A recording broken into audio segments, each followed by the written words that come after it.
Hi, I'm Stephen, and welcome to Frank Talks, a reading from. Today's reading comes from Are You a Giant or Dressup? An article published Tuesday, November 6th, 2001, author unknown. Excerpts from an article. It's just amazing, really. Generations of Canadian children were raised with little plastic and polyester puppets as their heroes and teachers. Casey and Finnegan, Rusty and Jerome, those wacky silent overstuffed cats at the piano and harp in the Giant's anteroom. Today Jasper and I visited a special exhibit at the Children's Museum of the Canadian Museum of Civilization. The CBC has opened the vault on the original puppets and sets for some of my generation's favorite children's shows. Mr. Dressup, the Friendly Giant, among others. I must admit, my heart leapt when I walked into the exhibit and saw, right there, Casey's treehouse, including the whole tree. Incredible! There it was, the shuttered windows, the little walkway porch, the veiny oak tree, the secret side door entrance. Upon closer inspection, the whole thing is made of cardboard and felt paper mache, like something an art class would assemble for a one-time stage production. The real treat was being able to see inside the back where puppeteer Judith Lawrence knelt for hours and kept the rapt attention of thousands upon thousands of kids. She had carpet padding stapled to a ledge to protect her knees. Thank you, Judith. How could this simple little treehouse have been so important to me? And what kind of brilliance led to its creation?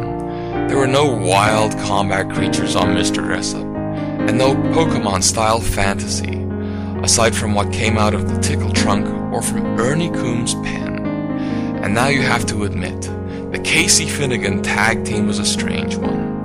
Nowadays, you'd be laughed out of the boardroom if you pitched a children's show concept that featured a single man who had a four-fingered kid and his mute dog living in a tree in a backyard.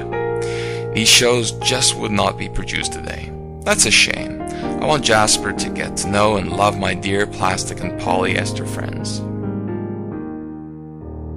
And that was an excerpt of Are You a Giant or Dressup? An article published Tuesday, November 6, 2001 by author unknown. For Frank Talks, a reading from. I'm Stephen.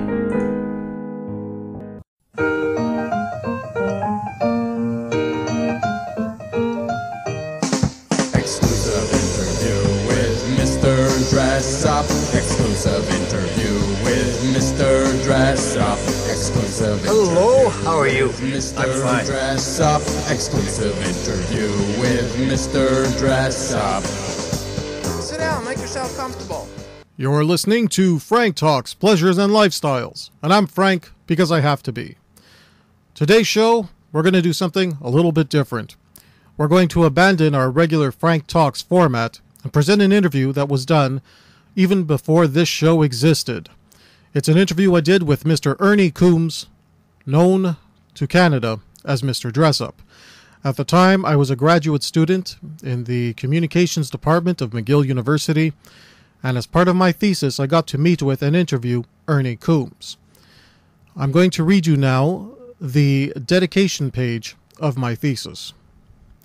This study is dedicated to the late Ernie Coombs, also known to Canadians as the character Mr. Dressup, who on August 13, 2001, granted me what became his last recorded interview just 4 short weeks prior to his final departure that year.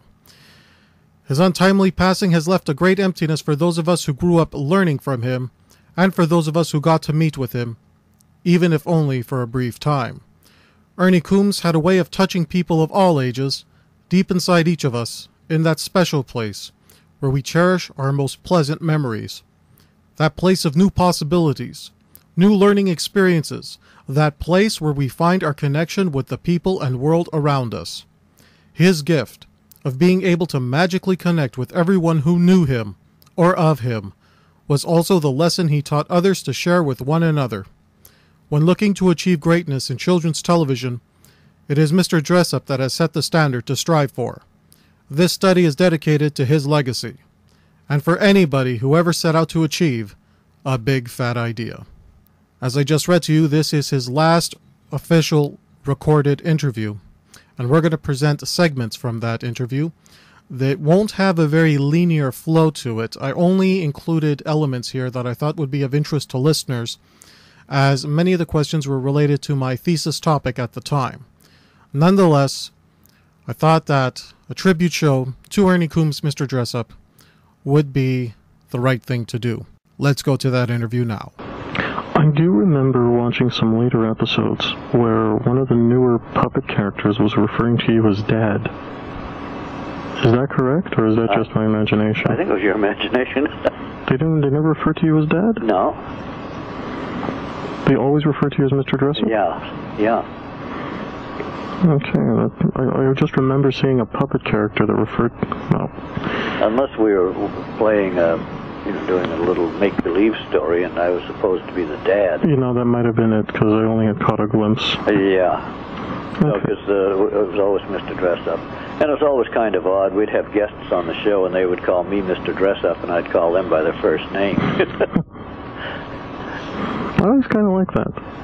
You established yourself as the adult on the show, and everybody else got to be... Yeah, even though some of the guests were older than I was. Yeah. Cool. Okay, so just to recap, Judith, in fact, just owned the characters outright. Yeah. They weren't created specifically for the show. Casey was, but Finnegan wasn't. And she retained the rights on Casey. Yeah. And there was never a dispute about that? There was never... Because from the way you're describing it, the way they let you use Mr. Dressup on tour and that, it seems it was really a good foundation of just, good faith and good sentiment. Oh, yeah. On the show. Yeah, that's the wonderful thing about it. That's why it wasn't an onerous task to do it all those 30-odd years, because we all liked each other. And nobody, wanted to push themselves into being the star. Mm-hmm. It was all very even. Judith and I made the same salary. We negotiated together, and so neither one of us made more than the other.